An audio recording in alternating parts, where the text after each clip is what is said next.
নমস্কার, দোল পূর্ণিমার শুভেচ্ছা সবাইকে। আমরা একসাথে দুটো লাইন গাইবার চেষ্টা করছি। কিছু পলাশের নেশা,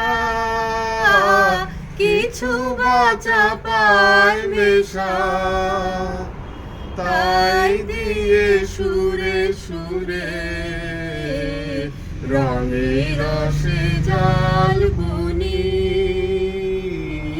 তাই দিয়ে সুরে সুরে রঙে রসে জাল বুনি।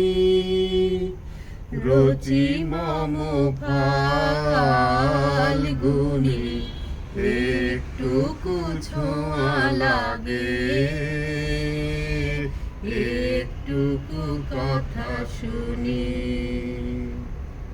নমস্কার, thank you, thanks for watching. Please subscribe my channel and do like, share and comment.